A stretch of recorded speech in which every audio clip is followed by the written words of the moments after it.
안녕하세요. 이미향 포정입니다. 윤영희 수호사님과 하민석 부정님 자리에 모셨습니다. 안녕하세요. 안녕하세요. 네, 상계님께서는 지금은 온 천하가 가을 운세의 시작으로 들어서고 있느니라고 하시면서 지구촌 전 인류가 우주의 가을철을 맞이하고 있다고 하셨는데요. 오국백과가 풍성히 여무는 가을은 다른 계절과는 다른 독특한 매력이 있는 것 같습니다. 두 분은 가을 하면 무슨 생각이 드시나요? 뭐 여름에 반팔로 생활을 하다가 이제 날씨도 이제 쌀쌀해지고 이렇게 해서 긴팔을 옷을 갈아입어야 되는 때다. 그리고 이제 여름에 풍성했던 잎들이 다 떨어지면서 어떤 쓸쓸함들 그런 것들을 느끼게 되는 계절이 바로 가을이 아닌가 그런 생각이 드네요. 포도님은요? 근데 또 이렇게 좀 문학적으로 낭만적이 되는데 뭐 알베르 까미 같은 사람은 모든 잎이 꽃이 되는 그 가을은 뭐 제2의 봄이다 이런 말도 했어요. 그러니까 어찌 보면 뭐 떨어지는 존재긴 하지만 잎사귀마저도 이제 꽃처럼 화려하게 이렇게 물론 그 본질은 이제 뿌리의 기운이 빠져가지고 변색되는 거긴 한데 아무튼 자기 존재의 어떤 그 마지막 그 아름다움을 발산하는 시기가 아닌가. 그러니까 뭐 완성과 성숙과 통일의 어떤 것들이 비단 열매만이 아니라 잎사귀에도 막 자기 존재의 어떤 그 소명을 다하는 시점이 아닌가 그런 생각도 해봅니다. 가을이라는 게 또 이제 뭐 어원 자체가 뭐 같다, 뭐 자른다, 끊다라는 의미도 있기 때문에 이제 우리가 뭐 성숙을 위한 어떤 그런 상극의 어떤 고통도 따르게 되는 것 같아요. 맞아요. 뭐 가을 하면 이렇게 우린 쉽게 얘기하면 뭐 바뀌는 걸로 우선 먼저 생각하게 되잖아요. 그렇지만 또 다른 매력이 있는 계절이긴 한 것 같아요. 뭐 천고마비의 계절 또 독서의 계절이라고 하는 것처럼 가을은 몸과 마음이 성숙하는 계절인데요. 상대님께서는 이때는 원시반본하는 시대라고 하셨잖아요. 원시반본을 가을의 근본 정신이라고 하는데요. 그러면 우선 원시반본이 무슨 뜻인지 말씀을 좀 해주시겠어요? 원시반본이라는 말씀 그대로 따라 이제 알아보면은 원시 이제 근원원자의 처음 시작 시자 그래서 원이라는 것은 근원을 살핀다라는 의미고요. 시라는 것은 어떤 처음 그러니까 현실 세계에서 일어나는 변화의 어떤 처음 시작하는 그 시초 그걸 시라고 이야기를 할 수가 있습니다. 그리고 반본이라는 것은 뭐 돌이킬 반자에다가 근본 본자 그래서 근본으로 돌아간다는 거죠. 그러니까 개인 역사든 뭐 어떤 인류의 역사든 간에 그 시온이 되는 때가 있고 그 시온이 되는 때를 이렇게 돌아간다. 다시 그 근원으로 돌아간다는 의미가 있습니다. 그래서 현재의 삶을 우리가 완성하기 위해서는 위해 이제 어떤 시온의 창조적인 그런 뿌리를 바르게 인식하고 그 근원으로 돌아갈 때 우리가 진정한 어떤 원시 반본의 어떤 그런 가르침 그 깨달음을 알 수가 있는 거죠. 그래서 원시 반본이라는 것은 어떤 가을의 어떤 그 상생으로 가는 절대 정신이라고 이야기할 수가 있겠습니다. 저는 이제 가끔 진리를 전하다 보면 원시 반본하면 어떤 분들은 원시로 돌아간다는 것을 말하는 것이냐 하고 이렇게 물어보시는 분들이 계셨어요. 그런 의미와는 전혀 다른 뜻이죠. 그렇죠. 이제 여기에서 말하는 원시 반본이라는 것은 이 원시가 이제 그런 미개한 사이가 아니라 그 나의 뿌리, 근원, 그런 시초 그런 것들을 말하는 그 원시의 의미라고 생각을 하시면 되겠습니다. 그래서 나무로 보면 뿌리의 어떤 그런 시초가 되는 그 시대로 돌아간다. 그것을 원시 반본이라고 말할 수 있겠습니다. 그러니까 뭐 원래 왔던 곳으로 다시 되돌아가는 그렇죠. 거라고 생각하면 쉬울 것 같아요. 포도님 좀 더 쉽게 예화를 들어서 설명해 주시면 좋겠어요. 그러니까 상제님께서 주재하신 도라고 하는 것은 인간과 우주가 이제 생겨나기 이전의 절대짤인데 그 도의 정신에 따라서 이제 천지로는 무한히 이렇게 생장염장을 반복해 나가는 거고요. 그러다 보니까 이제 우주의 봄 여름에는 이제 낮고 자라고 무한 분열하는 시기였다면 가을이 되면 이제 그게 방향이 완전히 꺾여가지고 유턴하는 거죠. 그래서 그 성장이 성숙으로 분열이 통일로 이제 완성으로 넘어가는데 그 변화는 한그루 나무에서 이제 통찰을 잘 할 수 있죠. 그러니까 봄 여름에는 그 쭉쭉쭉 이제 수기가 뿌리로부터 올라갔다가 나뭇잎이 하늘을 뒤덮을 정도로 무성했다가 가을로 딱 접어들면은 이제 서리가 탁 치면서 단풍 드는 것들이 다 이제 다 이렇게 낙엽이 떨어지는 낙엽 귀근이라고 하는 그래서 변화의 방향성이 이제 꺾이는 거고요. 그러다 보면 이제 그 진액을 모아가지고 그 과정에서 열매를 맺는 거죠. 그래서 이게 가을철에 이제 자신의 근원을 찾아가는 대자연의 아주 자연스러운 원시반본 섭리인데 이거는 어찌 보면은 그 가을의 추사를 극복하기 위해서 생명을 유지하기 위한 우주 대자연의 어떤 몸부림, 몸짓이다 이렇게 이해하시면 되겠습니다. 뭐 식물에 대해서도 이야기를 했는데요. 동물도 마찬가지입니다. 이제 예를 들어서 연어들 있잖아요. 연어들은 이제 연어획이라고 해가지고 자신들이 이제 산란을 하기 위해서 자신들이 태어났던 것, 그래서 그 생명을 걸고 이렇게 대양을 거슬러 가지고 그 태어난 강으로 이렇게 되돌아가는 그 회귀 본능이 있지 않습니까? 또 뭐 여우들 같은 경우도 뭐 호사수구라고 해가지고 여우가 죽을 때는 자기가 태어났던 그 구를 향해서 머리를 돌려서 이렇게 죽는다라는 이제 고사성어가 있을 정도로 뭐 식물뿐만 아니고 동물조차들도 그런 나의 그 근원을 찾으려고 하는 그 갈망이랄까 그런 것들이 많다는 거죠. 우리 생활 문화에서 본다면 명절 때 우리가 너무나 그 차가 막히는 가운데도 고향을 내려가잖아요. 그것도 일종의 원시반본이 아닐까 싶어요. 그렇죠. 네. 예, 이렇게 만물이 분열하고 생장하는 봄과 여름철에는 자신의 생명력을 다 소지하면 더 이상 살 수가 없잖아요. 그 생명력을 가을철에 다시 통일하고 수렴하는 것이 원시반본이라는 것인데요. 원시반본은 생명을 유지하기 위해 꼭 해야만 하는 일이라고 볼 수 있겠어요. 그렇죠. 네. 그래서 이제 우리가 우주 일년을 이제 인간 농사 짓는 그 주기로 이야기를 하는데요. 이제 여름에서 가을로 넘어갈 때, 지구 일년에서도 보면 여름에서 가을로 넘어갈 때 이제 서리빨이 내려서 그 오곡백과를 이렇게 열물게 만드는 게 이제 서리 기운이거든요. 그래서 인간 농사를 짓는 우주 일년에서도 마찬가지로 여름에서 가을로 넘어갈 때는 이 추살 기운이 들어오게 되는 것입니다. 그래서 이러한 법칙에 의해서 가을 개벽이라는 양 기운에서 기운으로 바뀌는 이 개벽의 상황에서는 일제히 그 어떤 만유 생명이 어떤 그 추려지고 결실을 맺게 된다는 거죠. 그래서 우주 통치자이신 그 하나님께서도 그 인간으로 오셔가지고 인간 농사, 인간 열매 시종자를 추리기 위한 그 프로젝트로 이제 천지공사라는 틀을 짜시게 되는데요. 이러한 병국에서 억조 창생이 모두가 이 뿌리 근원을 찾아서 열매 맺을 수 있는 그 구원의 법방, 그 핵심 키워드가 바로 원시반본의 어떤 그 도를 만나는 그걸 실천해야 된다는 것입니다. 그래서 지금을 살아가는 어떤 70억 인류 모두가 이러한 상제님이 밝혀주신 이런 원시반본의 도를 제대로 깨쳐야지만 이 후천 가을 세상으로 넘어갈 수가 있게 되는 것이죠. 그 핵심이 바로 원시반본의 도인 것입니다. 네, 그 말씀하신 것처럼 가을철의 초목은 생명의 진기를 뿌리로 돌리면서 열매를 맺게 되는데요. 상계님께서는 우주의 가을철을 맞아 인간이 생명의 진기를 돌려 원시반본할 수 있는 구원의 법방을 내려주셨잖아요.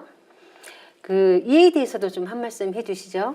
이제 우리가 이제 그 원시반본의 도를 이렇게 알기 위해서는 이제 내 몸을 이렇게에 대해서도 알아야 되는데요. 우리가 옛부터 이제 수행이라는 것을 해왔지 않습니까? 내 몸과 마음을 이렇게 닦아서 이런 수승화강을 통해서 닦아서 상제님의 어떤 천명을 진리의 그 가르침대로 바르게 실천하는 것이 바로 원시반본, 내 몸을 가지고 원시반본의 도를 닦는 거라고 할 수가 있습니다. 그래서 상제님께서는 도를 잘 닦는 자는 그 정원이 굳게 뭉쳐서 죽어서 천상에 올라가 영원히 흩어지지 아니하나 도를 닦지 않는 자는 정원이 흩어져서 연기와 같이 사라지느니라. 바로 인간의 생명이라는 것은 이렇게 유한한 거거든요. 그런데 이제 상제님은 죽어서 이런 육체적인 죽음이 완전한 죽음인 것이 아니라 죽은 그 영혼이 완전히 소멸이 되었을 때 그게 인간의 어떤 완전한 죽음이라는 것을 밝혀주셨죠. 그래서 인간이 살다가 이렇게 육체가 죽는다는 것은 이런 매미가 허물을 벗어서 벗듯이 잠시 육신의 몸으로 살다가 이 영혼이 분리되어 나가는 것을 죽음이라고 이렇게 할 수가 있습니다. 그래서 우리가 죽음을 바로 이제 돌아가셨다라고 하잖아요. 어디론가 왔던 곳을 되돌아가신 거죠. 그런 윤회와 환생을 하시게 되는 것인데 이제 그러나 이제 우리가 살고 있는 이때는 가을철을 맞이해서 인간과 실명이 열매를 맺어야 되는 때라는 거죠. 그래서 이런 생사의 판단, 더 이상의 어떤 윤회와 환생이 없는 가을 세상으로 이제 접어들기 때문에 인간으로 태어나서 이런 수행의 그 원리를 바탕으로 해서 도를 닦지 않는다라고 하면 어떤 가을 세상에는 그 연기와 같이 흩어져서 어떤 소멸이 돼버리는 그런 세상을 맞이하게 됩니다. 그래서 이 원시 반본을 인간의 어떤 내 몸을 가지고 안다는 것은 이 또한 또 중요한 의미를 가지고 있습니다. 그래서 뭐 인간은 정말 이제 수행하는 존재인 거고 닦아야만이 이제 본질을 찾게 되는 건데 뭐 세상에 방법 많지 않습니까? 불가에서 참선하고 뭐 명상이라고 여러 프로그램도 많고 뭐 요즘에 요가도 하고 근데 왜 하필 그 우리 도문에서 하는 이제 태울주 수행을 해야 하느냐 그거 저도 스스로한테 많이 던져보고 세상 사람들한테 많이 받는 질문인데 사실 그 수행 문화의 근본이라고 하는 것 자체가 그 소리 수행이거든요. 지금은 어쨌든 가을은 근본으로 돌아가는 건데 수행법에 있어서도 근본적인 수행법으로 되돌아가야 되는 게 첫 번째 원칙이라서 우리 뭐 생물학이나 뭐 의학이나 여기 소리공학에서는 우리 몸의 세포가 이제 소리 공명기라고 얘기가 되고 있고요. 그래서 온몸의 세포가 소리에 즉각 반응을 하니까 뭐 에모토 마사루 우리 교수님 박사님 검사에도 뭐 이렇게 물을 결정에다가 뭐 고맙습니다 하는 거랑 이 바보 이렇게 한 거가 똑같은 물 수돗물인데 결정이 깨지는 것처럼 내가 지속적으로 듣는 그 말이 한 생명을 구성하고 세포를 구성하게 되는데 그래서 뭐 우리가 피서를 가면 맑은 계곡물 소리나 아니면 바닷가의 그 해조음 그런 것만 들어도 자연히 이렇게 명상이 된다고 하지 않습니까? 그러니까 그 소리를 그 각성하는 것이 수행법의 이제 근본이 되는 거고요. 그래서 그 세상에 많은 수행법이 있지만 어떤 주문 수행, 기도문을 반복해서 읽는 게 가장 어찌 보면 탁월하면서도 궁극의 수행법인데 근데 세상에 있는 모든 기도문이라고 하는 것들이 주문이라고 하는 것들이 도통한 성자들이 이렇게 받아내린 거고 만들어낸 거거든요. 그래서 깨달음을 얻는 성인들이 그 도통의 경지에서 천지 생명의 본성을 이렇게 체험하고서 대우주 생명의 바다에 딱 들어가서 거기서 들려오는 정보를 딱 우리 범인들이 이해하기 쉽도록 근데 뭐 심오하게 압축을 해놓은 압축 파일인데 그걸 반복해서 읽음으로써 파일이 풀려나가고 우리의 어떤 고뇌와 이런 의문점들도 풀려나가는 건데 그럼 또 왜 하필 태울주냐는 건데요. 그 상제님께서 내려주신 주문은 이제 상제님의 도통경지에서 이렇게 그 신권과 도권이 있는 건데 그 중에서 특히 태울주의 어떤 주신이 되는 태울천 사원고님은 우리 온 우주의 그 자궁에 해당하는 그러니까 결국 근본으로 돌아가야 되는데 수행법의 근본은 소리 수행이고 그 많은 주문들 중에서도 태울천이 가장 궁극의 하늘이기 때문에 그 태울주를 읽는다는 것이 자연과 생명의 근원을 찾는 거고 그 윤료라는 거고 신의 소리고 상제님의 노래라고 하는 거고 그래서 이번에는 누구나 태울주의 조화 생명을 얻어야 이번에 개벽기의 그 물리적 영적인 어떤 충격을 극복할 수 있다 그리고 가을철 열명이 될 수 있다 이렇게 말씀하셔서 상제님께서는 실제로 그 도전해 보면은 태울주는 뭐 심령과 혼백을 안정케 하여 성령을 접하게 하고 신도를 통하게 하며 천하창생을 건지는 주문이다 이렇게 정명을 태모님을 통해서 하신 바 있고요. 또 태울주를 읽는 것은 천지 어머니 젖을 빠는 것과 같아서 태울주를 읽지 않으면 그 누구도 개벽기에 살아남지 못하느니라 하신 바가 있거든요. 그러니까 그거 외에 다른 수단이 있으면 옵션을 주겠으나 오직 태울주 그 근본으로 돌아가게 하는 그 하나가 쉽고도 간단한 궁극의 솔루션이라서 저희 도문에서는 태울주 수행법을 가장 강조하죠. 네, 태울주와 그에 따른 수행법에 대해서 이렇게 구체적으로 설명해 주시니까 이해가 잘 되는 것 같습니다. 지금 그 전 세계적으로 수행 열풍이 많이 이렇게 불고 있는데요. 상제님께서 내려주신 모든 수행의 총 결론인 태울주 수행을 통해서 가을철 열매가 되어야겠습니다. 원시반분의 뜻이 시온의 뿌리를 바르게 인식하고 근원으로 돌아가는 것인데요. 그런데 초목은 뿌리가 있어서 이렇게 뿌리로 돌아가는 것이 당연하지만 사람은 무엇이 뿌리가 되어서 이렇게 가야 되는 건지 막연하거든요. 그에 대해서 좀 말씀해 주시죠. 그렇죠. 인간은 어떤 식물 같은 경우는 이제 그 뿌리라고 해가지고 연결성이 있는데 인간은 나라는 존재가 이렇게 태어나기 위해서는 뭐 혈통 조상님이 있어야 되는 거고요. 그 민족에는 국통이라고 해서 어떤 그 국통맥이라는 게 있어야 되는 겁니다. 그래서 상제님께서도 도전을 보면은 이때는 원시반본하는 시대라 혈통줄이 바로 잡히는 때니 환부역주하는 자와 황고라는 자는 다 죽으리라 이런 말씀을 내려주셨거든요. 바로 이 현대인들이 이렇게 살아가면서 자신의 정체성, 그러니까 내가 누군지도 제대로 알지 못하고 살아가는 어떤 방랑자라고 이렇게 지칭을 합니다. 근데 우리들은 뭐 나는 누구인가, 뭐 나는 왜 태어났는가부터 시작을 해서 나의 삶의 목적이 뭔가 그런 어떤 그 궁금증 때문에 많이 고뇌하면서 때로는 극단적인 방법으로 이렇게 삶을 이렇게 마감을 하는 경우도 많이 있는데요. 그런 나의 정체성이 이렇게 알고 회복이 되어야 궁극적으로 어떤 나의 인간으로 태어난 나 자신을 알 수가 있다는 거죠. 그것을 알기 위해서는 혈통과 또 국통매 이런 것들을 제대로 알 때만이 가능하다는 거죠. 그래서 증산도에서 말하는 이 말세에 드러나는 정체성 상실의 위기를 극복하기 위해서는 이 구원의 역사 섭리인 조상의 뿌리, 어떤 민족의 뿌리 그런 것들을 제대로 알아야 된다는 거죠. 그래서 진정한 가을철에 천지 성공을 이렇게 하기 위해서는 각 민족이 이 원시반본화에서 제 민족의 뿌리 정신을 되찾는 데 있다는 것입니다. 그래서 각 민족의 혈통과 이 국통을 바로잡는 문제만이 잡는 문제이자 이렇게 역사를 개척한 민족의 혼들이 쌓아올린 고유한 시온 문화를 그렇게 되찾는 이 원시반본. 그러니까 역사를 되찾는다는 것도 바로 원시반본의 큰 의미가 내재되어 있다고 말할 수 있습니다. 네, 그 상제님의 대도 진리를 자세하게 밝힌 증산도의 진리라는 책을 보면 후천 가을의 초종교인 증산도는 하늘과 땅이 함께 성공할 수 있도록 천상의 조상과 지상의 자손을 동시에 구원하는 진리라고 정의하고 있는데요. 우리가 찾아야 할 뿌리가 조상님이라는 말씀인 거죠.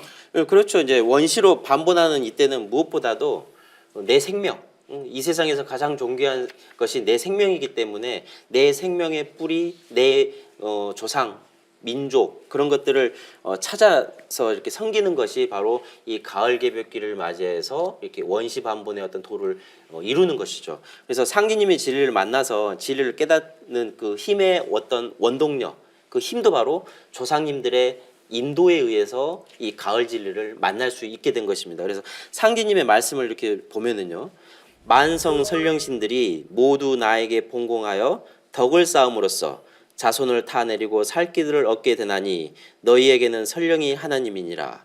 너희는 선령을 찾은 연후에 나를 찾으라. 이렇게 상제님께서는 이 조상의 음덕, 조상님들의 어떤 구원의 손길에 의해서 상제님의 이 가을 진리를 따르게 된다라고 이렇게 말씀을 하셨는데요.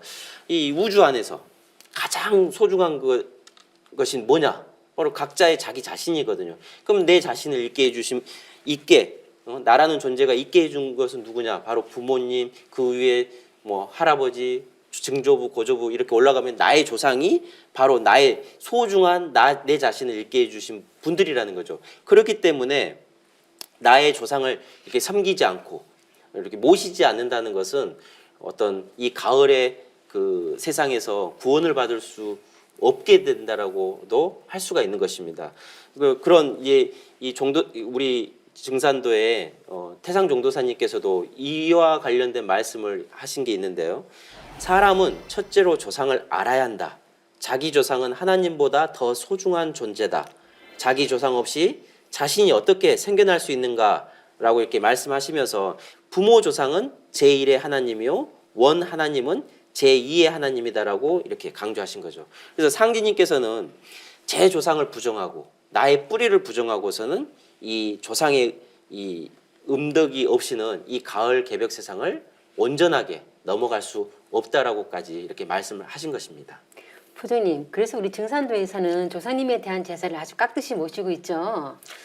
그래서 뭐 말씀을 다 하셨지만 그 세상은 지금 제사 무용론이 많거든요. 뭐 여자들 고생한다, 뭐 실제로 오시는 거냐 이런 것부터. 근데 만약에 그 생일 파티 안 해주면 우리 다 서운해하는 것처럼 결국 우리가 탯줄 끊고 태어나고 혼줄 끊고 이렇게 천상으로 올라가는 건데 제삿날은 천상의 생일날이고요.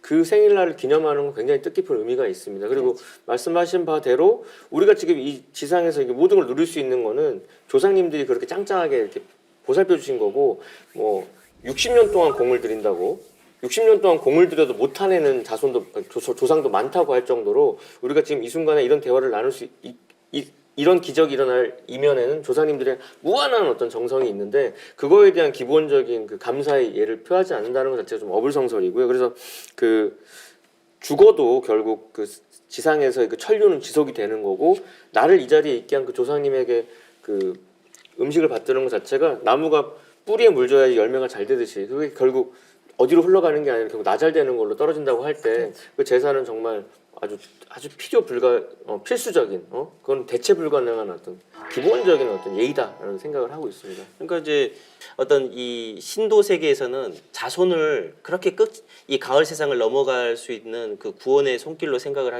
구원의 손길로 작용을 하기 때문에 자손 뒤에서 이렇게 항상 보살피고 있는 거죠. 그러니까 뭐 수호천사다라고 이렇게 이야기하는데 그것은 바로 우리들의 조상님들이 끊임없이 자손을 이렇게 구원의 손길로 인도하기 위해서 노력하신다는 거죠. 이게 이제 신도 세계를 제대로 안다라고 하면 그 문제들을 다 인식할 수가 있게 됩니다. 사람들은 증산도에서는 왜 그렇게 조상님의 제사를 중요하게 여기냐 이렇게 질문하시는 분들이 많이 있는데요. 포도님이 지금 말씀을 들으니까 대답이 되는 것 같습니다. 자신의 뿌리인 조상님을 찾고 모시는 것에 대해서 말씀해 주셨는데요. 민족의 뿌리도 찾아야 한다고 하셨잖아요. 이에 대해서도 한 말씀 해주시죠. 그러니까 그 조상님들의 조상으로 계속 올라가다 보면 그 민족의 뿌리가 나오는데, 근데 지금 이제 비단 우리만이 아니라 전 세계 민족이 자신의 그 뿌리를 다 잃었습니다. 그렇죠. 역사의 그 비키 스토리의 그 미싱 링크를 다 찾지를 못해가지고, 그래서 지금 우주의 주제자로서 이 땅에 다녀가신 증산 상제님께서는 각 민족의 민족신의 정체를 인정을 해주셨거든요. 유대 민족은 야훼를 받드는 게 맞고, 그 다음에 중국은 반고, 뭐 일본은 천조 대신 해서 그 천상에서 그 자신의 그 후손들, 자기 민족의 생존과 번영을 주도하는 각 민족의 수호성신이 엄연히 계시다고 천명을 해주셨고요. 그래서 개벽자 하나님이신 증산 상제님께서는 그 유일신관을 파기하셨어요. 그러니까 야, 나만 받드는 건 옳지 않다. 그 각 민족의 수호성신을 지방신이라는 명목하에 그들의 어떤 존재를 강조하셨는데, 그럼 우리는 누구냐? 환인, 환웅, 단군의 삼성조. 근데 그 역사가 지금 우리가 익히 얘기한 바대로 현실에서는 이렇게 부정이 되고 있고 왜곡돼 있고, 그래서 아무도 알지 못하죠. 그런 얘기하면은 되게 콧방귀부터 끼는 세상이 됐는데, 제 뿌리를 모르면 결국 자기 존재의 의미를 모르는 거거든요. 그래서 결국 의미 있는 삶을 살지 못하면 재미도 못 느끼고 결국 생을 이렇게 마감하는 사람들도 생기게 되는데, 내 뿌리를 정확히 아는 그 거슬러 가는 거에 우리 뿌리 역사를 아는 건 정말 필연적으로 만나게 됩니다. 그래서 자신의 뿌리와 근본을 찾는 일은 그래서 이 생사를 결정짓는 중차대한 문제이기 때문에 우리 증산도에서는 개벽기에 역사 찾기 운동을 이렇게 강조를 하는 거고요. 그래서 내 생명의 뿌리인 조상을 찾고 혈통을 바로 세워야만이 나의 생명을 보존할 수 있다. 왜냐하면 이 시기는 또 특히 그 선령신들이 그 척신과 또 마신의 손길에서 후손들을 건져내려고 영적 대전쟁을 엄청 하고 있는 입장이기 때문에 내가 조상님과 그 민족신하고 이렇게 링크가 끊어져 버리면 마치 숨 못 쉬는 사람이 인공호흡기가 떨어진 거랑 우주선에 매달려 있는 우주인이 그 끈이 잘리면 뭐 우리 그 영화도 있지 않습니까? 못 돌아오는 거기 때문에 우주 미아가 되는 거죠. 미아가 되는 거기 때문에 그거는 영화 보면서 어떡하지 하는데 우리가 지금 다 그런 신세거든요. 그렇죠. 그래서 그 옆집 아저씨를 아버지라 부르고, 우리 아버지는 이제 미신이고 뭐 이렇게 신화다 해가지고 목도 자르는 세상. 그래서 저도 어느 날 그 응급실 대기실에 두 아저씨가 얘기하는 걸 물들어 갔다가 들었는데, 야, 어떤 우리 손주들 보니까 할아버지들이세요. 야, 제사 때는 안 오고, 야, 걔네 교주 생일에는 그렇게 많이 가더라고. 그래서 예를 들면 그 옆에 아저씨는 또 그러니까 그 양자로 가는 거랑 똑같은 거요. 이러면서 그러니까 입양된 겁니다. 근데 공교롭게도 또 우리나라에서 타지로 입양된 그 나라 사람들이 뭐 불란서로 갔든 독일로 갔든 그 나라에서 성공해가지고 결국 궁극에 하는 건 내 성이 뭐고 내 부모님 뭔지 찾으러 오는 게 또 일이잖아요.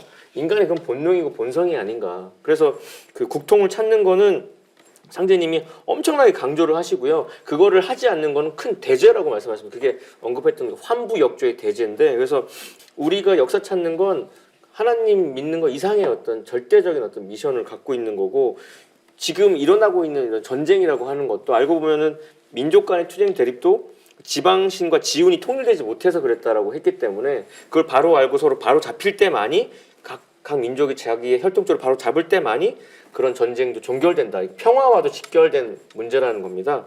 그래서 상제님 말씀 보면은 예로부터 각 지방에 나뉘어 살고 있는 모든 족속들의 분란 쟁투는 각 지방신과 지운이 서로 통일되지 못한 까닭이다.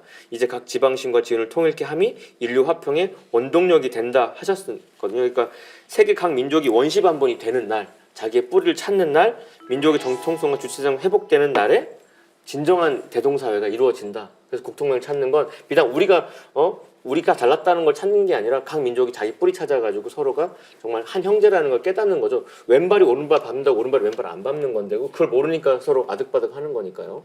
그러니까 이제 아까 이야기했듯이 그 해외로 입양한 애들이 다시 자기의 성실을 찾으려고 뿌리를 찾기 위해서 그 결국 자신의 정체성을 찾기 위해서 오는 거거든요. 그렇죠. 근데 이제 궁극은 또 이제 역사 왜곡으로 가긴 하지만 그 역사 왜곡으로 인해서 우리의 뿌리를 다 단절을 시켜놨기 때문에 지금의 어떤 이 시대를 살아가는 우리 대한민국 현대인들이 자신의 정체성을 모르고 있다는 거죠. 그래서 자기 조상이 제사를 지는 게 미신을 모시는 거라고 이야기하는 정도로 이렇게 어떤 그런 정체성의 문제와 역사 왜곡과도 이렇게 밀접한 관계가 있는 것 같습니다. 네, 우리가 뭐 한 가정에서만 보더라도 우리 집안의 뿌리, 뭐 족보가 있느냐 없느냐, 내가 얼마큼 알고 있느냐도 굉장히 차이가 나잖아요.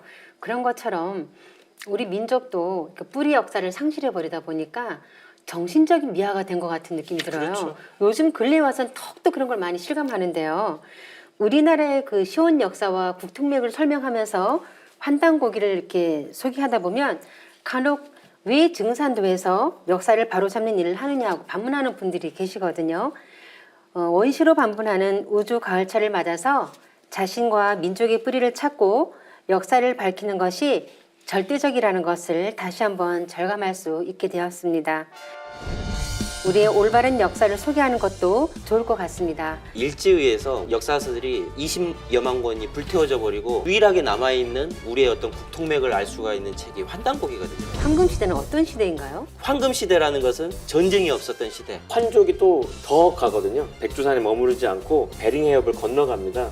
수메르 문명도 황국에서 유래했다고 하셨는데요. 그들의 머리 색깔이 검은 블랙 헤디드 피플, 검은 머리 사람들, 천산이라고 부르는 안산에서 건너왔다 이렇게 얘기를 하고 당군조선에 대해서도 말씀을 좀 해주시죠. 지금 우리나라는 그러니까 국토의 허리만 잘린 게 아니고 역사의 허리도 잘린 거고 우리의 시온 역사를 바로 세울 때 세계 역사도 바로 세울 수 있겠다는 생각이 듭니다. 나의 생명, 조상의 생명까지도 후천 가을이라는 새로운 문명의 시대로 지금 그 뿌리를 모르면은 열매와 쭉쟁이를 가르는 시기에 생사를 가르는 가장 중요한 어떤 관건이기 때문에 그런 의미에서 우리의 올바른 역사를 소개하는 것도 좋을 것 같습니다. 수호사님께서 한 말씀 해주시겠어요? 금방 말씀하셨던 것처럼 왜 증산도에서 환단고기를 이렇게 그 책에 대해서 이렇게 공부하고 연구를 하는가 그 문제인데요.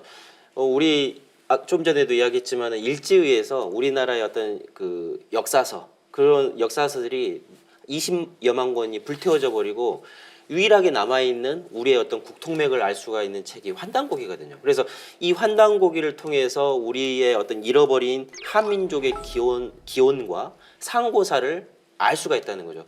예를 들면 환단고기에 이제 삼성기를 보면은 인류의 시초 조상이 누구냐 바로 나방과 아만이다. 바로 아버지와 어머니의 어떤 어원인 나방과 아만이 바로 인류 그 최초의 어떤 시초다. 그리고 인류 시원의 국가는 황국으로서 그 족속들이 구한족이 12연방 국가를 이렇게 다스렸는데 그 구한족들이 그 후손이 되어 가지고 지금까지 어떤 전 인류의 어떤 시원 어떤 조상이 되는 분들이거든요.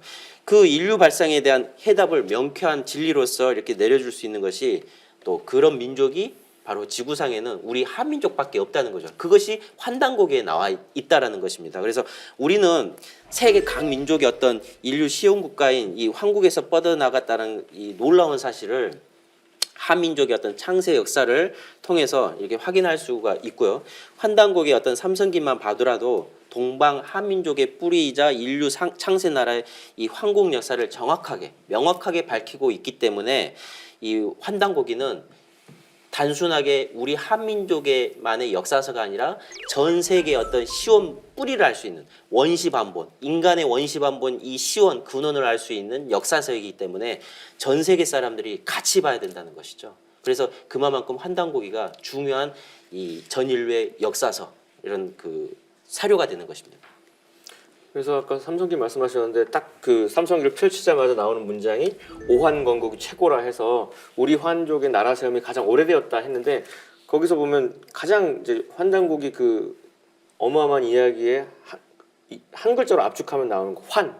우리 인간 모두가 환이라는 거죠. 그 위대한 선언이 이제 그 환단곡이 나오는데, 그러니까 과거를 살다 갔든 현재를 살든 간에 그리고 앞으로 미래의 모든 인간들은 모두가 우주 광명 그 자체다 이겁니다. 그 일체의 어둠을 물리칠 수 있는 그 비전이 거기에 들어 있는 거죠. 그래서 삼신의 후예인 환족이 이제 신을 섬기고 신의 뜻을 따라서 이렇게 나라를 다스렸던 게 환국이었고, 말씀하신 대로 구환족이 12연방으로 나뉘어가지고 자그마치 3,301년 동안 이렇게 아주 극치의 영성을 가지고 이렇게 다스렸었던, 그래서 그 뭐 일대 뭐 초대 안팎연부터 지휘리까지 그분들이 가르쳤던 가르침이라는 게 삼신의 뜻을 받들어서 이렇게 자신의 그 뿌리를 항상 이렇게 돌아보면서, 그래서 아침에는 해를 경배하고 해돋이 문화였고, 저녁에는 이제 달을 경배하면서 하늘 광명을 내 마음과 영과 몸속에 이제 받들려고 했던 거고요. 그래서 뭐 서양에서 또 큰 명절로 삼는 게 이제 뭐 성탄절, 크리스마스인데, 그때가 동지지 않습니까? 해가 그렇죠. 광명이 시작되는 그 시점, 그리고 그때 하는 또 문화가 크리스마스 트리잖아요. 그래서 제 딸도 뭐 미술학원에서 분장을 뭐 크리스마스 트리로 하네, 루돌프로 하네 하는데, 그러니까 왜 그런 문화가 전 세계적으로 그 시기가 되면 그 하냐면, 그게 신단수 문화가 그렇게 이렇게 퍼진 네. 거란 말이죠. 우주목이라고 해서, 그래서 그러니까 그 하늘의 신성과 광명을 이렇게 받아내리려고 하는 일종의 안테나 같은. 그래서 일본도 건너가면 내내 그 신단수 문화잖아요. 그렇죠. 뭐 그래서 뭐 그 뭐 구마노 히모록이라고 해가지고 그게 다 천일창이라고 하는 우리 삼신단을 수호하는 관절 가진 화랑이 우리가 이제 전수했던 문화. 그러니까 결국 지금까지도 매년 연말 연시에 누리는 그 문화 자체가 우주광명 환, 그 문화가 지금도 그 타이틀만 떨어져 나갔을 뿐이지 일상 속에서 아주 축제로 이렇게 누리고 있었다는 거. 근데 저는 이제 이런 생각을 좀 해보거든요. 이게 왜 세상 사람, 그 전 세계 사람들이 이런 시원의 뿌리 그런 걸 잘 알지 못할까? 근데 그 한 집안에서도 보면은 족보라는 게 있잖아요. 족보를 딱 쓰면은 종갓집에 의해서 이게 전수가 된단 말이죠. 그렇죠. 네. 뭐 둘째, 셋째 때 전수가 아니라 종갓집으로 전수가 네네. 되는 게 족보잖아요. 마찬가지로 이렇게 황국이라는 나라가 있었고 거기에서 이제 12개 나라가 뻗어나가면서 이 종통계승이라는 게 이어져 내려온다는 거죠. 그게 족보가 이어져 국통이라는 게 이어져 내려오는데 다른 나라들은 그 어떤 역사적인 단절이 있었고 그런 것들이 있었기 때문에 그 족보의 어떤 그 승계가 되지 못해서 그 시온 뿌리를 알 수가 없다는 거죠. 근데 우리나라도 이 종통이 국통맥을 이어져 내려왔는데 가장 그 뭐 어떻게 악랄하다고 할 수 있지만 그 정신에 말살시키기 위해서 일제가 36년이라는 식민 통치 기간 동안에 그런 이 족보 어떤 국통이 내려오는 그 족보를 중간에 어떤 모든 걸 제거를 해버렸기 때문에 지금의 우리 한민족 대한민국 사람들조차도 이런 국통에 이어져 내려오는 시온의 문화 뿌리를 알 수가 없게 된 게 아닌가 그런 생각이 들더라고요. 네, 저도 충분히 공감하는 말씀이에요. 그 인류 문화를 연구하는 학자들은 그 시절을 한국 시절이죠. 그 시절을 이상적인 사회로 묘사하고 이제 있는 것으로 알고 있는데요. 일명 뭐 황금 시대라고 하는데 황금 시대는 어떤 시대인가요? 네, 그럼 좀 전에 말씀드렸던 것처럼 이제 이런 그 서양 사람들이 자신들의 시온을 찾아가려고 하는 이제 역사학자들이나 학자들이 이제 연구를 해본 거죠. 그래서 시온의 뿌리가 어떻게 됐나. 이제 그걸 연구해 보니까 이제 어떤 인류의 태고 시대를 이제 골든 에이지라고 해가지고 황금 시대다 이렇게 밝힌 거죠. 그래서 원시 샤머니즘 연구가 했던 칼 바이트라는 사람이 이런 이야기를 합니다. 이런 내용을 이야기하는데요. 아득히 먼 옛날은 인간이 행복과 평화 속에서 살면서 초자연적인 힘을 썼던 황금 시대였다.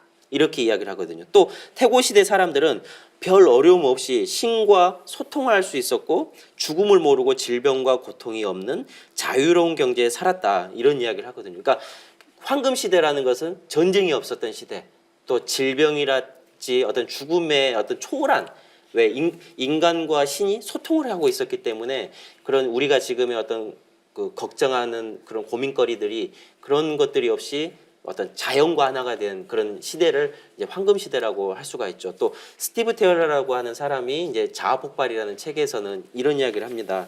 6,000년 이전에, 그러니까 황금 시대를 말하는 거죠. 지금으로부터 6,000년 이전의 유물에는 전쟁이나 무기와 관련된 것이 발견되지 않음을 지적하면서 이제 이때는 아직 인간의 자의식이 나타나지 않았고 억압과 고통이 없는, 그래서 인간과 인간 또 인간과 자연, 인간과 우주가 이렇게 합일된 삶을 살았던 그런 시대를 바로 이제 황금 시대라고 하는 거죠. 그런데 이제 6,000년 지금으로부터 6,000년 정도 되는 그 시기에 이제 뭐 어떤 삶의 변화가 일어나게 되는 거죠. 뭐 기후 조건이 바뀌게 되면서 또 어떤 그 환경 속에 그 많은 인구가 늘어나면서 이제 어떤 뭔가 이렇게 약육강식의 어떤 그런 것들이 이으면서 자아 폭발, 이제 폭발, 어떤 자신의 어떤 개인성이 이제 날카로운 자각이 되면서 이제 분열하는 그 시기로 접어들게 되는 거죠. 그게 이제 기준이 되는 게 6,000년 전과 6,000년 후로 해서 그 지금의 6,000년 전을 이제 황금 시대라고 이야기를 하는 것입니다. 네, 그 우주 여름철에 분열 기온이 심해지면서 인류의 뿌리 시대였던 황국이 이제 그 분화하게 되는데요. 이에 대해서는 역사학계에서도 이렇게 많이 밝혀져 있죠. 그렇죠. 이제 뭐 특히 이제 인류의 황금 시대를 열었던 이 황국, 이 태고 문명이 이제 분화하는 대세를 이제 우주 원리적으로 태극의 형상으로 이렇게 설명을 합니다. 그래서 이 동서로 이렇게 태극의 형상으로 동서로 이렇게 뻗어 나가게 되는데 인류 문명의 어떤 큰 줄기가 이렇게 이루었음을 이제 알 수가 있는데요. 이제 황국의 종통을 이제 계승한 것이 이제 배달국. 이제 배달국의 그 주류가 바로 지금의 그 황국의 어떤 북국수가 있었던 그 천산산맥 그 중심으로 해서 동쪽으로 이제 지금의 백두산 그쪽에 이제 배달국이 건설이 되는 것이죠. 그 배달 문명을 개창하고 이제 그 천산산맥을 중심으로 해서 이제 서남아시아 이제 서쪽으로 또 이동을 해가지고 이제 이란의 어떤 산악지대를 거쳐서 이제 메소포타미아 지역에서 이제 슈메르 문명, 서양 문명의 기원이라고 하는 슈메르 문명이 양대 산맥으로 이렇게 동서가 이렇게 발전이 되게 됩니다. 그래서 이제 인류의 최초의 국가인 황국의 마지막 7대 환웅인 환인인 지위리 한인께서 이 환웅에게 이제 조금 전에 이야기했던 종통, 어떤 국통을 계승하는 어떤 상징적인 그 족보와 같은 그런 것들을 전해줘. 그게 바로 첨부와 인이라고 하는 이 종통을 상징하는 신물을 이렇게 내려주시게 되는 것이죠. 그래서 이게 동방개철교의 선봉장이 됐던 이제 커바란 환웅께서 배달국 그 신시에다가 백두산에 이제 배달국을 이렇게 개국하게 된 겁니다. 그래서 이제 커바란 환웅께서 삼신상제님께 이제 천제를 올리고 나라 세움을 이제 고하해서 이 동방 한민족, 이 한민족 사이 최초의 국가가 그래서 배달국이 되는 것입니다. 그리고 삼국 유사에도 기록된 이 만민을 구원하는 홍익인간과 제세이와 또 이제 뭐 광명개천이라는 어떤 그 건국 이념을 가지고 이 환웅의 그 황국으로부터 종통을 계승한 이 배달국으로 이렇게 이어지게 되는 것이죠. 그 배달국은 이제 총 18대 환웅의 1565년이라는 이 배달의 역사가 이렇게 환단곡에 또 기록되어 있습니다. 그래서 그 환국이 그렇게 1565년 동안 이어지는데 그때 지리 환웅으로부터 천부인을 받은 황국의 그 정통국가는 배달국이었지만 또 환족이 또 더 가거든요. 백두산에 머무르지 않고 베링 해협을 건너갑니다. 그래서 최근에 또 그 학자들이 베링 해협에 그 구들이 발견된다고 지금 우리가 쓰고 있는 온돌 같은 게 그러니까 근데 그거의 소자출은 우리하고밖에는 그 연관성이 없거든요. 그러니까 그 한국의 문명이 베링 해협 건너서 알래스카 지나서 북미와 남미까지 그래서 인디오 문화까지 가는데 그게 이제 그 한국이 서쪽 끝까지 가고 동쪽 끝까지 간 양 날개의 그 양 극단이죠. 그래서 그 인디언 한갈래인 포니족을 보면은 그 사람들이 우리가 고수레하는 거와 똑같이 음식을 먹기 전에 이렇게 첫 숟가락을 신하한테 바치고 담배도 피우기 전에 한 모금은 신하에게 바치는 그런 문화가 있습니다. 그리고 자신들이 믿는 위대한 신인 온 우주에 가득 차 있는 최고의 통치자다. 그래서 그분의 뜻에 따라서 모든 일이 일어난다고 믿고 있었고 그래서 스미소니언 박물관 같은 데 가면 이게 미국에 있는 박물관인가 싶을 정도로 왜냐면 장승이 있고 절구가 있고 소쿠리 있고 배틀이 있고 뭐 상투 있고 비녀 있고 금줄이 있으니까 똑같네요. 이거는 문화랑. 이게 뭐지 복사해서 붙인 거랑 똑같은 느낌으로 그래서 그러게요. 자연지혜대학의 시조라고 일컬어지는 독일의 알렉산더 폰 훔볼트라는 사람은 그래서 이렇게 얘기했습니다. 아메리카의 많은 신화와 기념품 우주 발생에 관한 사고는 동아시아의 것과 놀랄 만큼 흡사하다. 이것은 태고 시대에 어떤 연관성이 있었음을 말해준다라고 이렇게 자신의 어떤 연구의 결론으로 얘기를 하고 있었습니다. 저도 예전에 뭐 TV에서인가 멕시코에서 우리와 윷놀이가 비슷한 어떤 그런 놀이를 하고 있는 걸 보고 깜짝 놀란 적이 있거든요. 네, 우리 환단고기 책을 또 들어가서 보면 너무나 똑같지 않습니까? 네, 뭐 또아리 틀고 머리 이는 거랑 애기 없는 모습이랑 저도 너무나 놀랐던 기억이 있습니다. 지금은 우리 민족이 그 배달의 민족이라고 하면 많은 사람들이 배달하는 문화가 발달해서 그렇게 된 줄 아는 사람들이 많이 있어요. 올바른 역사를 가르치는 것이 왜 중요한지 경종을 울리는 일이 아닌가 합니다. 서양 문명의 뿌리라고 하는 수메르 문명도 황국에서 유래했다고 하셨는데요. 이에 대해서도 한 말씀 해주시겠어요? 그래서 이제 그 수메르 문명이라고 하는 건 지금의 이제 이라크 남부 지역에서 이제 정착해서 개척이 됐습니다.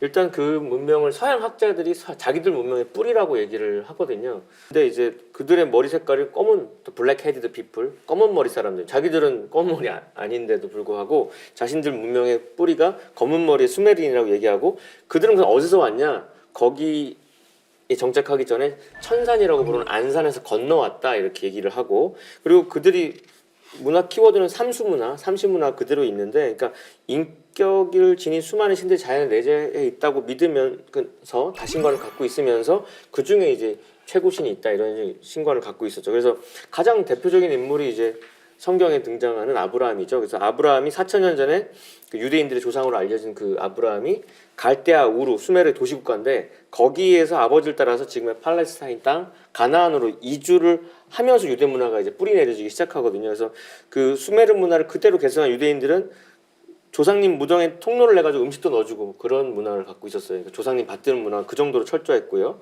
그 구약에 보면은 여러 신들을 받아들여가지고 신당을 만들고 예배한 유대인 이야기가 아주 수두룩하게 나오고 있고, 그러니까 또 창세기 보면은 그 아브라함의 아내인 사라가 그 애를 못 낳으니까 그 새 신이 딱 나타나가지고 자식을 내려주는 예, 그게 삼신이 딱 나타나서 애를 태워주는 게 그대로 나오는 거고요. 근데 그 수메르 문명에서 메소포타미아, 뭐 이집트, 그다음 바빌로니아, 그리스 로마, 그다음에 뭐 미누아 문명까지 다 퍼집니다. 그래서 그 배달 문명과 함께 수메르 문명이 동서 문명 양대 축이라고 아까 말씀하신 게 그런 말씀이었고, 그래서 수메르 문명은 동방 배달의 신교 문화랑도 놀랍 정도로 이렇게 유사성이 많은데 상투트럭고요. 그들이 순장제도 있었고 육십진법 썼고 그다음에 씨름을 하고요. 그게 다 남아 있어요. 그다음에 우리가 은는이가 조사부는 교차거 쓰고 있고 우리랑 어순이 똑같고 그다음에 6,000년 전에 이미 학교가 있는데 그 학교에서 선생님을 스쿨 파더 학생을 스쿨선 해가지고 지금 우리 동방의 군사불제 사상하고 너무나 똑같은 게 그대로 남아있죠. 서양에서 그 수메르 문명이 발견되면서 서양 역사의 시온이 밝혀졌는데요. 동양에서도 중국에서 이에 필적할 만한 그 홍산 문화가 발견되면서 환웅천왕이 다스렸던 배달국이 실제했다는 것이 밝혀졌는데요. 그럼 배달국을 이은 단군조선에 대해서도 말씀을 좀 해주시죠.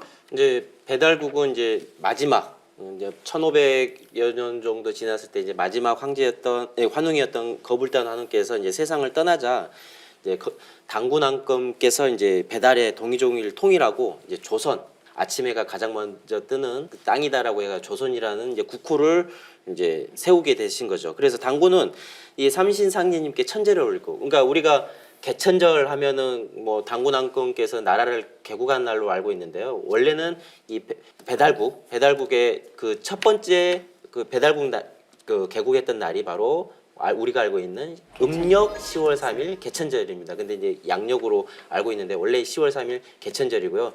똑같이 이 단군왕검께서 조선을 개국한 날도 음력 10월 3일로 이렇게 날짜가 같죠.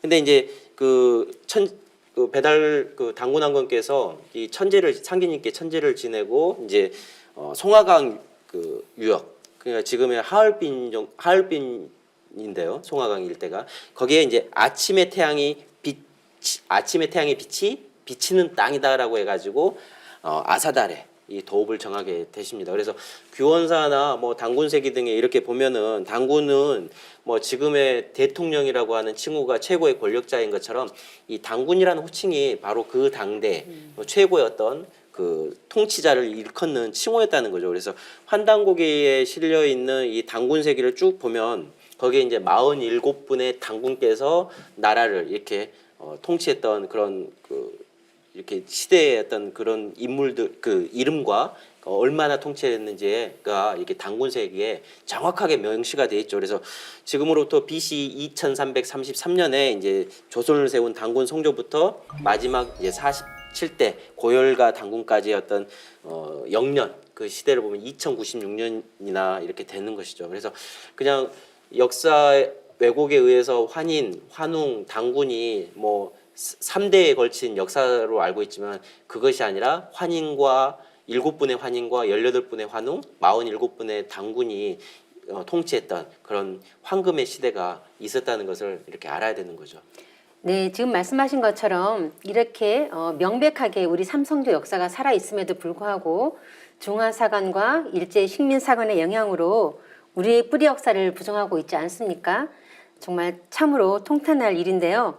이에 대해서도 한 말씀 부탁드려요. 그래서 뭐 우리 말 중에 음수사원이란 말이 있습니다. 물을 마시면서 그 근원을 생각한다고. 그러니까 무슨 일을 하든 항상 그 근본을 잃지 말라는 뜻이죠. 그래서 우리가 지금 이렇게 얘기 나눌 수 있는 것도 그 근거는 뭐냐면 단군이 계시기 때문이에요. 단군 성조가. 그러니까 그걸 입증을 하라고 막 하잖아요. 근데 우리가 증거예요.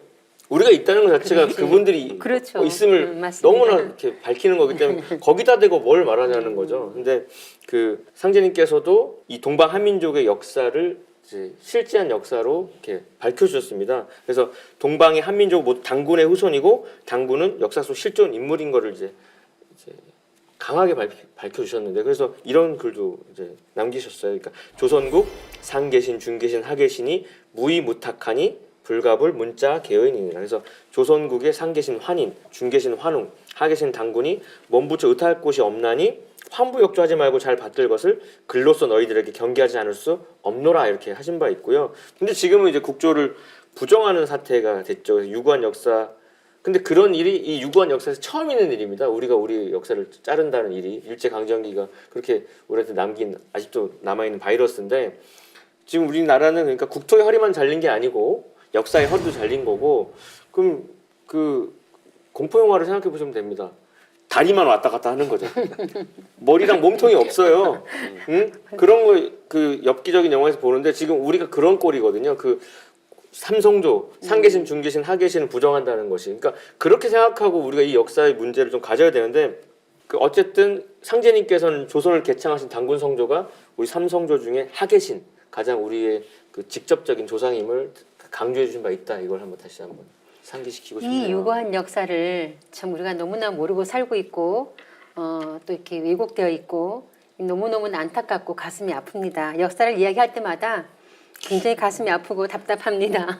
왜 상진님께서 인간으로 오셔가지고 왜 역사의 문제를 들었느냐? 바로 이 원시반본이라는 것은 뿌리를 찾아야 되기 때문에 그렇죠. 그래서 상진님의 진리가 바로 이 뿌리 찾는 진리고 또 이 원시반본의 도를 이렇게 세상에 알리는 거기 때문에 이 뿌리 역사 이것을 바로 잡는 길이 또 이 원시반본의 도를 실천하는 길이라고 할 수 있는 것이죠. 네, 많은 분들이 우리 증산도의 진리에 들어와 보시면 왜 역사를 찾고 뿌리를 찾아야 되는지를 이해하시게 될 것 같습니다. 전 국민은 물론이고 나아가 전 세계가 한민족의 역사뿐만이 아니라 지구촌 인류의 시온 역사의 뿌리를 깨닫기를 바랍니다. 근데 오늘 주제가 원시반본인데 역사 쪽으로 가는 것 같은데요. 이 역사나 문화나 뭐 모든 것이 이렇게 상진님의 진리에서 입각해서 보면은 하나로 규결이 되는 것 같아요. 그러니까 우리가 이제 나무로 예를 들면 뿌리가 있고 그 줄기가 나와서 가지로 뻗은 것처럼 이 역사 문화라는 것도 이 근원이 되는 그 어떤 나라가 있었을 것이고 그 민족이 있었을 거라는 거죠. 그게 이제 뻗어 나가다 보니까 뭐 그 과정 속에서 이제 선천은 상극의 세상이니까 이제 분란도 일어나고 뭐 하면서 이렇게 발전된다라고 생각을 하게 되더라고요. 네, 뭐 원시반본이라는 것은 뭐 쉽게 말씀드리면 우리가 그 뿌리를 찾아서 나의 정체성과 나의 온전함을 찾는 것이 아닌가 싶어요. 쉽게 말씀드리면 모든 민족이 황국과 배달에서 뻗어나간 한 형제라는 것을 안다면 전 세계가 갈등을 멈추고 한 가족이 될 수 있겠다는 생각이 듭니다. 북방 민족은 공통적으로 자신들을 하늘의 자손이라 일컬으면서 삼신 상제님을 숭배했다고 하셨는데요. 이런 전통은 어디에서 온 것인가요? 그러니까 이제 한민족이 오랜 세월 동안 이제 그 생활 속에서 이제 가장 소중하고 숭고하게 받들어온 것이 이제 하늘과 땅, 천지와 인간의 본성인 어떤 대광명이었던 거죠. 그래서 이제 그것을 그 하늘과 땅의 인간의 그 대광명을 이제 한이라고 이야기를 하는데요. 야, 환이라는 것은 하늘의 광명을 이야기를 하는 거죠. 그래서 인류사의 뿌리 나라인 최초의 이제 연방 국가이긴 하지만 그 황국이 바로 이 하늘의 광명을 열어서 시온 문명을 개창한 것이고요. 그 하늘의 밝은 광명이 처음 이제 비친 곳이 땅이죠. 그래서 동방 밝은 땅이라고 해가지고 배달. 그러니까 그래서 우리 민족을 이제 배달의 민족이라고 하는데요. 이 배달은 한민족의 역사적인 어떤 그첫 번째 나라가 바로 배달국이 되는 것입니다.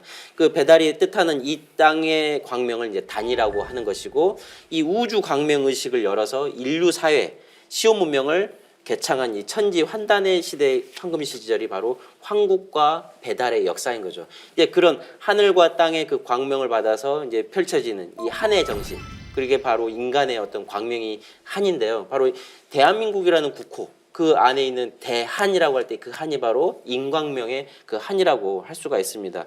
그래서 이제 배달을 이제 계승한 다음 이제 조선이라고 하는 나라도 국호를 보면은 역시 아침에 밝은 땅이 아침에 해가 비치는 밝은 땅이다라고 하는 그런 국호를 가지고 있죠. 그러니까 뭐 우리가 예전에 이제 왜곡된 역사를 국통맥을 할 때도 역사와 국통맥을 할 때도 이런 우리의 국호를 전부 다 보면은 광명의 사상이 들어있다는 거죠. 그래서 어떤 삼신 상제님을 숭배하고 이렇게 어떤 촌손 민족으로서의 어떤 그런 문화를 이어온 것은 이런 하늘과 땅과 인간의 어떤 대광명의 그 정신 사상이 있었기 때문에 바로 우리가 그런 천자의 어떤 위격으로서의 그 민족과 그런 정신을 가지고 내려온 것입니다. 그래서 뭐 여러 가지 뭐 부여도 그렇고 다 이 국통에만을 보더라도 우리의 어떤 그 민족에 가지고 있는 고유의 정신이 바로 어떤 광명의 정신을 가지고 있었다는 걸 알 수가 있습니다.